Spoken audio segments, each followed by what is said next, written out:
How to rely less on willpower and even boost it. That's what we're talking about today. Good morning. It is Thursday. I have to think quickly then. So, today's comes from yesterday's trip to the milk yard. If you've not been there, or any of the milk vending places where you just take your bottles, fill up, they're great, by the way, but they often have the flavours up on the side. And I took the kids yesterday after pickup, and they often go, okay, what flavour do you want? Vanilla, strawberry, raspberry, banana, white chocolate, could go on. All along, strawberry, so many flavours. The older one just says, straight to it, well, I want raspberry.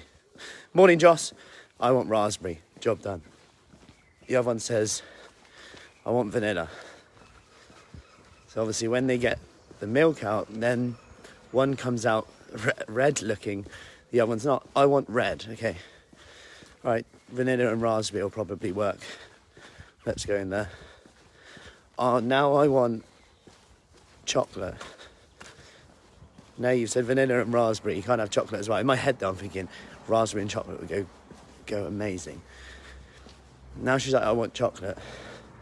I said, it won't change the colour now because it's already red. So then she has a massive little meltdown about why she wants chocolate. And my point in this is, when you have loads of choices, it becomes difficult to make a decision. You either end up doing nothing or resenting the choice that you made. And it's the same when it comes to small choices with regards to your willpower in the day. With regards to the more choice of foods you give yourself, whether that's around the snacking times, whether that's around meal times, to like picky dinners, the more choice you have, the more you'll generally eat. Now that's not to say that choice is necessarily bad, because you can make those choices healthier choices, lower calorie snacks if you're trying to lose weight, more nutritious snacks which is going to keep you more full up. Then the choice is you're more likely to make a healthier choice. It sounds really obvious, and I know it absolutely is. And that's my first point in this. The second part is about actually why people don't get started, which is often because they don't know which one is the best choice to make. And that's because there are so many choices. It's like a diet is like vanilla, strawberry, banana, white chocolate, fudge brownie. You could go all day, coffee flavour. You could go all day as to which diet is the best one for me to do. But the reality is you have to choose one and see what you get from it. Because you might take something positive from it, which then it makes it become your diet, the Matt diet, the Joss diet, whatever it is. Then you start to take the good bits from that. And I've spoken about this before with regards to like low carb diets, keto diets. People take a lot of positives from them.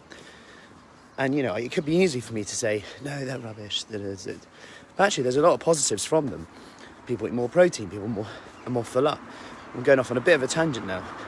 However, the key is about finding what works for you. And I explained this last night in our discovery call session, which I did in my free group, which if you want to watch that back, just put a yes in the comments and I'll send that over to you. Now, the second part of this is how to actually boost your willpower. So you're relying less on willpower now with regards to making fewer decisions, having fewer choices. The second part is actually to boost your willpower. And this is to just consider the question, and it's a bit like what happened with my sleep, getting to bed by 9:45, plan this week. Morning, Kathy. Didn't go quite to plan at the start of the week.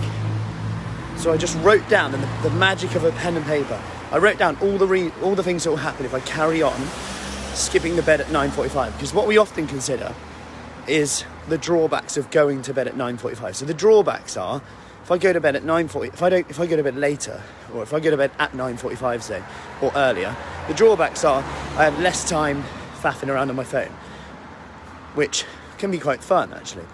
I have less time to do some work in the evening, less time watching TV, less time chilling out, reading, less time doing all of that stuff. There are some drawbacks. But then when I consider, okay, what are the drawbacks of going to bed later, then I can make a better decision. So I wrote all these down.